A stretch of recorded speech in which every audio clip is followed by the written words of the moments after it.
प्रश्न 5। संख्याओं के चयन के एक यादृच्छिक प्रयोग के लिए नमूना स्थान u बराबर 1 से लेके 120 है और नमूना स्थान में सभी परिणाम समान हैं। संभावना ज्ञात कीजिए कि चयनित संख्या है।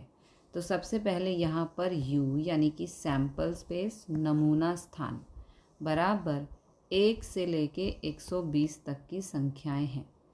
एक संख्या यादृच्छिक रूप से चुनी जाती है। प्राथमिक परिणामों की कुल संख्या यानी कि n 120C1, क्योंकि 120 में से एक को सिलेक्ट करना है। ये है कॉम्बिनेशन। ओके, तो ये आ जाएगा 120। तो पार्ट 1 में कहा है जिसे हम घटना A कहेंगे। A बराबर घटना की चयनित संख्या 3 का गुणज है, यानी कि 3 की टेबल में आने वाले नंबर हैं। 1 से लेके 120 तक हमें ऐसे नंबर सिलेक्ट करने हैं जो 3 की टेबल में आते हों। तो यहाँ पर 1 से लेके 120 में 40 संख्याएं ऐसी हैं जो 3 का गुणज हैं। इसलिए P ऑफ A बराबर m/n। m है 40, n है 120। 0 से 0 कट, 4 एकम 4, 4 तिये 12। तो ये आ गया 1/3। ओके।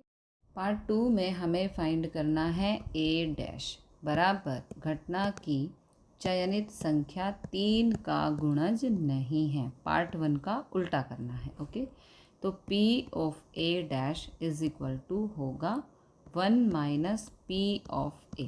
ओके, तो यहाँ पर 1, P ऑफ A का मान आया है 1/3। इसे सिंप्लीफाई करेंगे, 3 एकम 3 माइनस और ये 1 अपॉन में 3। 3 में से 1 गया 2, 2/3। This is the answer.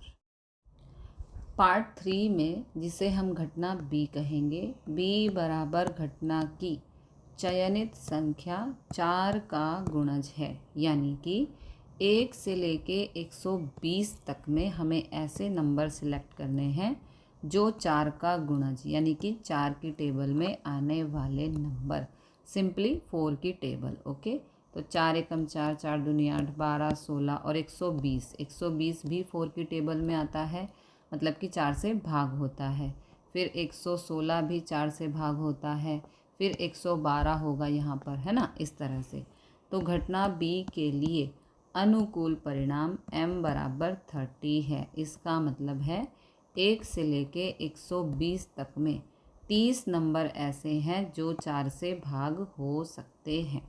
इसलिए P ऑफ B बराबर m/n। m है 30, n है 120।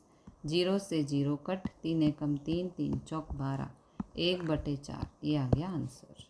पार्ट 4 में हमें B डैश फाइंड करना है।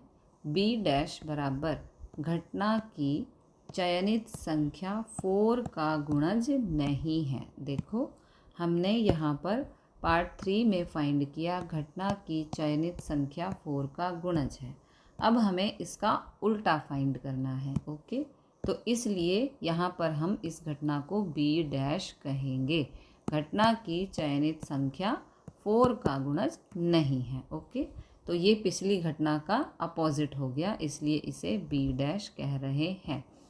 तो P of B dash is equal to 1 minus P of B। तो P ऑफ B का मान है 1/4।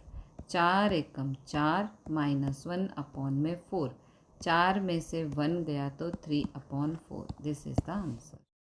पार्ट 5 में जिसे हम A इंटरसेक्ट B कहेंगे, क्योंकि बराबर घटना की चयनित संख्या 3 और 4 दोनों का गुणज है, अर्थात 12 का गुणज है।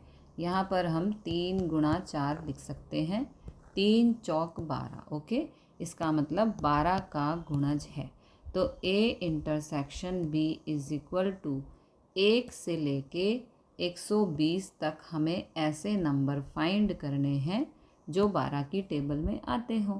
तो 12 से लेके 120 सिंपली 12 की टेबल हो गई, है ना। तो 12 से लेके 120 तक में 10 नंबर ऐसे होंगे जो कि 12 की टेबल में आते हैं। तो घटना ए इंटरसेक्शन बी के लिए अनुकूल परिणाम m बराबर है 10, इसलिए p of a intersection b is equal to m/n is equal to m है 10, n है 120, 0 से 0 कट, ये हो गया 1/12। This is the answer.